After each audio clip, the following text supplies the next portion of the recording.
Hello दोस्तों, कैसे हैं आप लोग। उम्मीद है कि आप लोग अच्छे होंगे।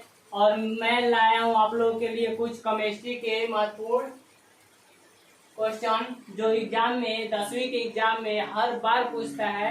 आप लोग धैर्य बनाए रखें और चैनल को सब्सक्राइब करें, लाइक करें। और यहाँ पे देखिएगा कि अवक्षेपण अभिक्रिया किसी कहते हैं। सिंपल में समझेंगे कि अवक्षेपण अभिक्रिया का परिभाषा क्या होता है कि वैसी रासायनिक अभिक्रिया जिसमें किसी अवक्षेप का निर्माण होता है उसे ही बोलते हैं अवक्षेपण अभिक्रिया।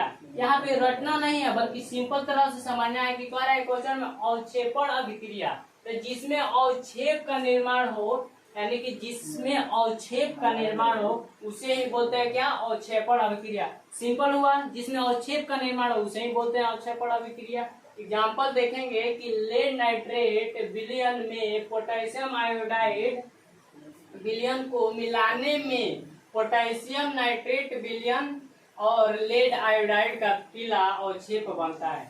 यहाँ पे समझ में नहीं आया है, अब समझाते हैं एग्जाम्पल के तौर पे। यहाँ पे कह रहा है कि पोटेशियम, यहाँ लेड बोल रहा है तो लेड का संकेत क्या होता है, Pb होता है। और कह रहा है नाइट्रेट यानी कि NO3 विलयन में, ये क्या है, एक विलयन है।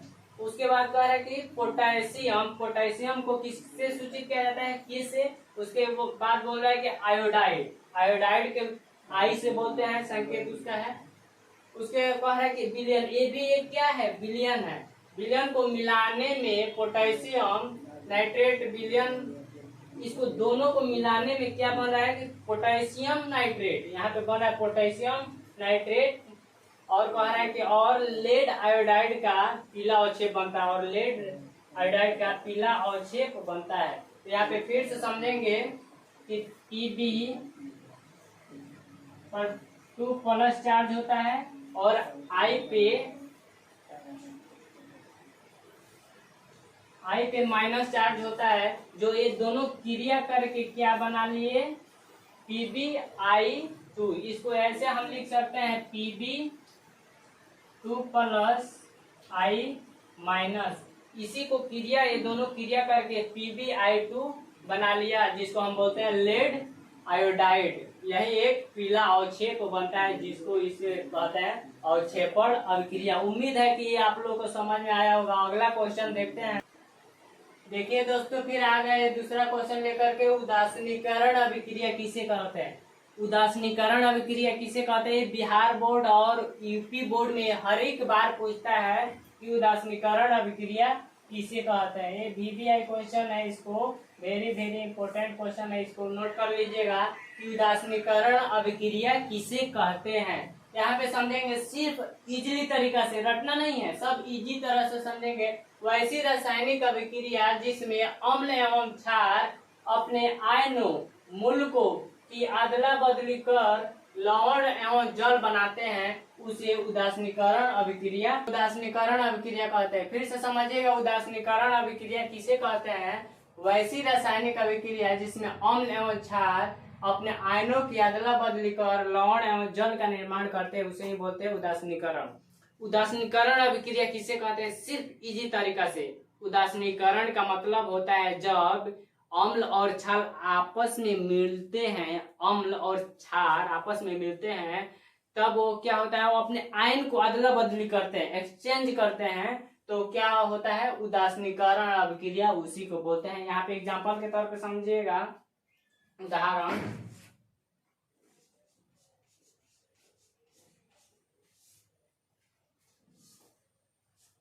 HCl plus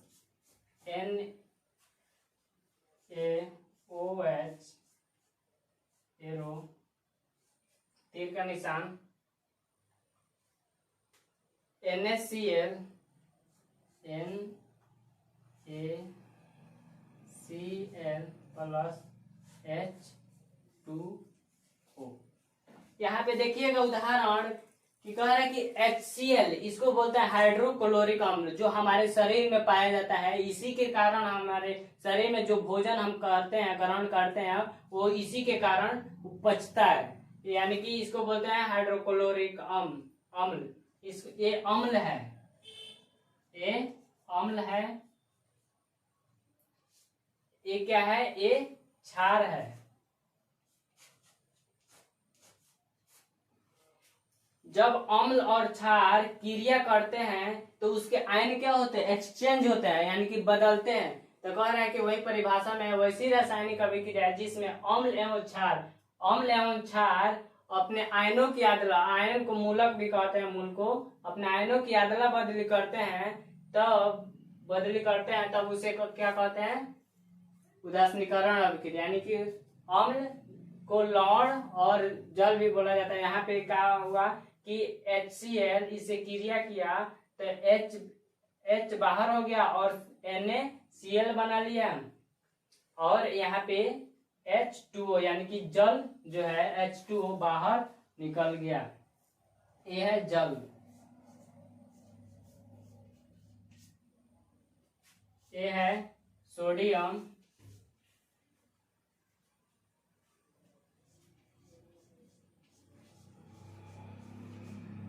chloride.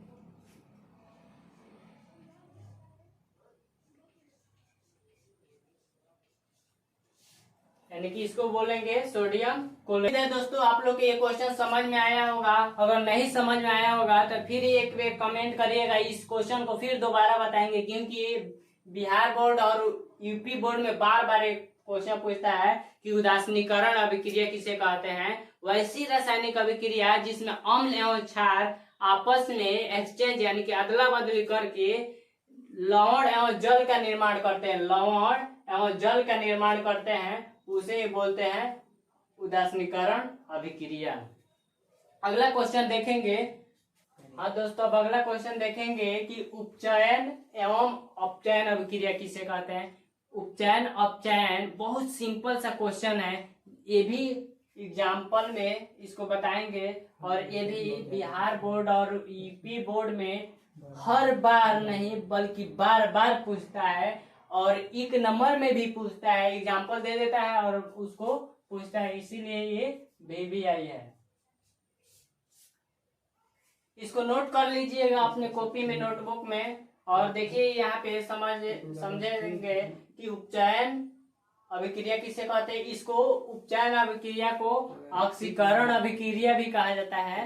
ये ध्यान में रखिएगा कि कभी कभी बोलेगा इनमें से कौन ऑक्सीकरण अभिक्रिया है, तो ऑक्सीकरण को ही उपचयन अभिक्रिया कहा जाता है और उपचयन को ही ऑक्सीकरण अभिक्रिया कहा जाता है। तो यहाँ पे इसका परिभाषा देखेंगे, जब किसी पदार्थ में ऑक्सीजन की वृद्धि का मतलब योग होती है, या हाइड्रोजन का ह्रास यानी कि कमी होता है, तब उसे उपचयन अभिक्रिया कहते हैं। फिर से समझिएगा, उपचयन का दूसरा नाम है ऑक्सीकरण अभिक्रिया। ये होता है ऑक्सीकरण, इसका परिभाषा है कि जब किसी अभिक्रिया में, जब किसी पदार्थ में ऑक्सीजन का क्या होता है, योग होता है, यानी कि ऑक्सीजन क्या होता है, जोड़ता है, और हाइड्रोजन क्या होता है, कम होता है, यानी कि ह्रास होता है, उसी को बोलते हैं ऑक्सीजन या ऑक्सीकरण या उपचयन अभिक्रिया। अब देखेंगे यहाँ पे कह रहा है कि ऑक्सीजन का योग कैसे होता है,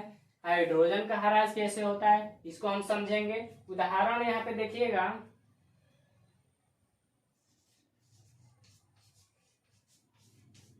यहाँ पे उदाहरण देखिएगा, Cu प्लस O2, ये क्या हुआ, CuO हो गया। ये कैसे हुआ, समझ में नहीं आया, चलिए हम समझाते हैं हम किस लिए बने। यहाँ पे कह रहा है कि Cu प्लस O2, यहाँ पे हो गया CuO। देखेंगे कि यहाँ पे O2 है, यहाँ पे O1 है, यहाँ पे देखेंगे Cu1 है तो यहाँ पे भी 1 है, ठीक है। लेकिन इसका झंझट है, इसको दूर करेंगे तो यहाँ पे क्या करेंगे, 2 लगा देंगे। अब इसका झंझट तो दूर हो गया, ऑक्सीजन का झंझट दूर हो गया, बट यहाँ पे क्या हुआ कि Cu यहाँ पे 2 हो गया, यहाँ पे 1 है, यहाँ पे भी 2 कर देंगे, ये हो गया संतुलित। लेकिन यहाँ पे संतुलित नहीं पढ़ना है, बल्कि हमको समझना ऑक्सीकरण अब यहाँ पे संयोग, यानी कि ऑक्सीजन का संयोग कैसे हो रहा है, इसको समझेंगे। तो यहाँ पे कह रहा है कि Cu जो है ऑक्साइड, पर ऑक्साइड इसको बोलते हैं। अगर 1 ऑक्सीजन रहेगा तो उसको ऑक्सीजन बोलेंगे, और 2 रहेगा तो उसको पर ऑक्साइड बोलते हैं। यहाँ पे देखिए Cu जब यहाँ पे प्लस O2 से क्रिया कर रहा है तो ये क्या बनाया 2CuO। तो यहाँ पे किसमें इसका जो है Cu का क्या हो रहा है, उपचयन हो रहा है, यानी कि Cu का उपचयन हो रहा है।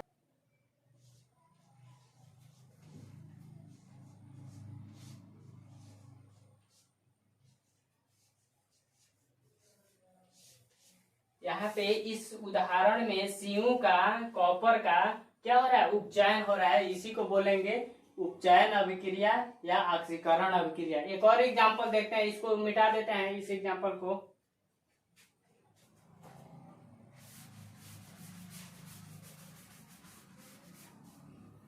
दूसरा एग्जांपल देखते हैं कि C+O2 ये बनाया CO2 यानी कि कार्बन डाइऑक्साइड। यहाँ पे कार्बन है प्लस पर ऑक्साइड से यानी कि O2 से क्रिया करके CO2 बनाया। तो यहाँ पे देखेंगे कि यहाँ पे किसका उपचयन हो रहा है, तो यहाँ पे C यानी कि कार्बन का उपचयन हो रहा है।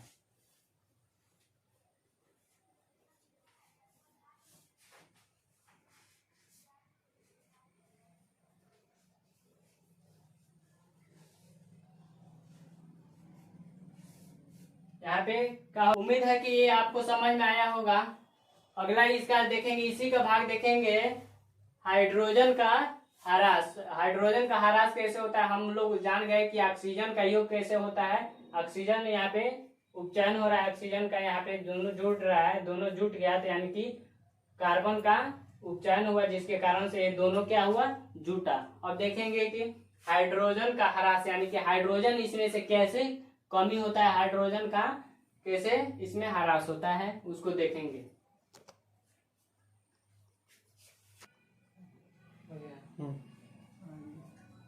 इसको देखेंगे अब, हाइड्रोजन का ह्रास यानी कि कमी, कैसे कमी हुआ हाइड्रोजन का। ऑक्सीजन का योग तो देख लिए, उसके बाद से हाइड्रोजन का ह्रास देखेंगे। उदाहरण यहाँ पे लिखे हैं कि H2S प्लस Cl2, ये तीर का निशान है, HCl प्लस S। ये कैसे हुआ हमको समझ में नहीं है, हम है ना, हम समझाते हैं।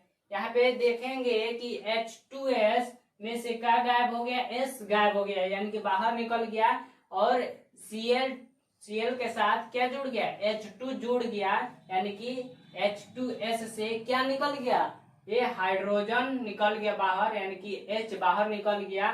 तो ये हुआ यहाँ पे HCl प्लस S।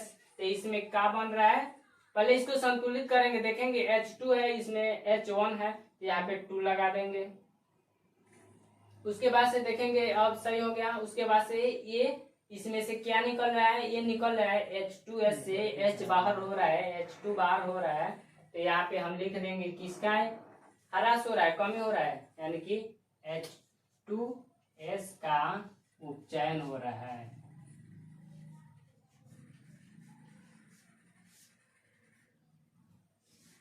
उम्मीद है कि ये क्वेश्चन समझ में आया होगा। अब देखेंगे कि अपचयन किसे कहते हैं। इसका दूसरा नाम है ऑक्सीकरण, अवकरण। इस उपचयन को बोलते हैं ऑक्सीकरण और अपचयन को बोलते हैं अवकरण। इसको हम समझेंगे। चलिए दोस्तों, इसको मिटाते हैं, अगला क्वेश्चन देखते हैं।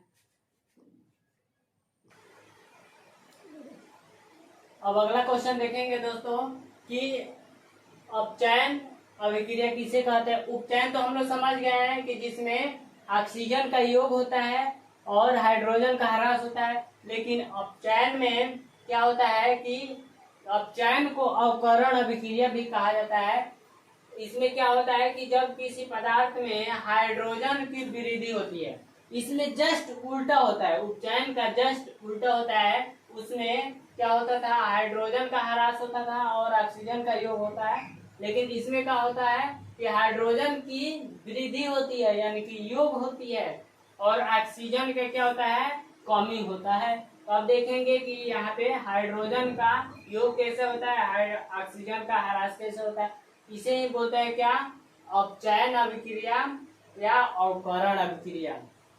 ये तो समझ में आ गया होगा कि अवकरण अभिक्रिया किसे कहते हैं। हाइड्रोजन का क्या होता है, योग होता है अवकरण में, और ऑक्सीजन का क्या होता है, कमी होता है यानी कि ह्रास होता है। उसे ही बोलते हैं क्या, अपचयन या अवकरण अभिक्रिया। उम्मीद है कितना समझ में आया होगा। अब इसको देखेंगे कि हाइड्रोजन का योग कैसे होता है। यहाँ पे एग्जांपल लिए हैं कि H2 + Cl2 यानी कि तीर के निशान एरो HCl।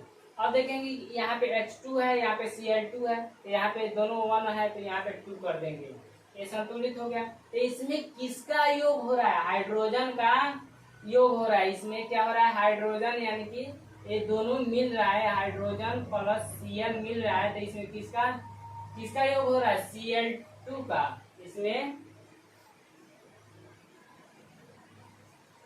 Cl2 का अपचयन होता है।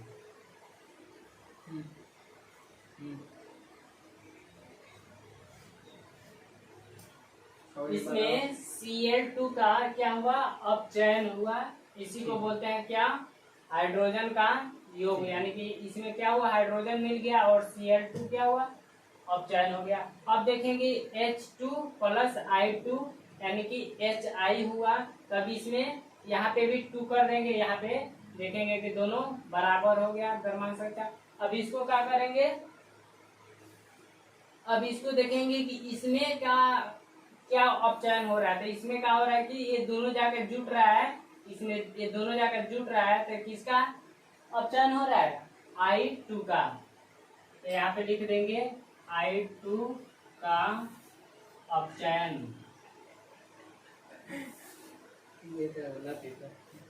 यहाँ तक उम्मीद है कि आप लोग को समझ में आया होगा। अब देखते हैं कि ऑक्सीजन का ह्रास यानी कि ऑक्सीजन का कमी कैसे होता है दोस्तों।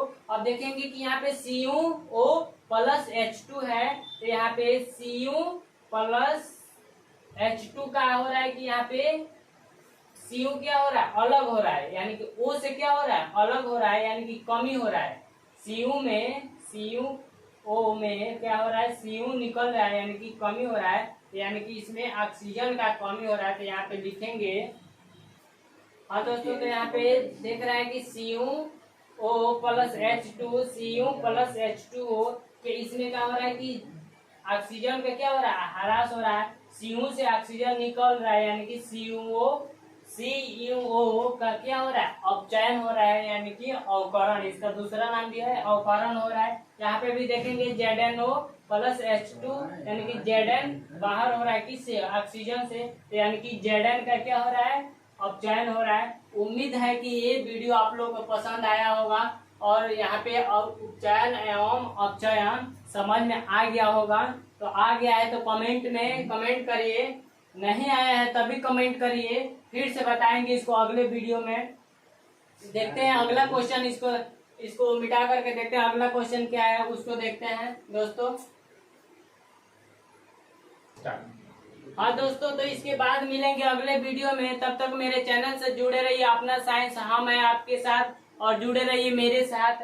केमिस्ट्री और क्लास 10 के इसी चैनल पे पढ़ाई होगा, बहुत ही जबरदस्त और सिंपल भाषा में हिंदी में होगा पढ़ाई।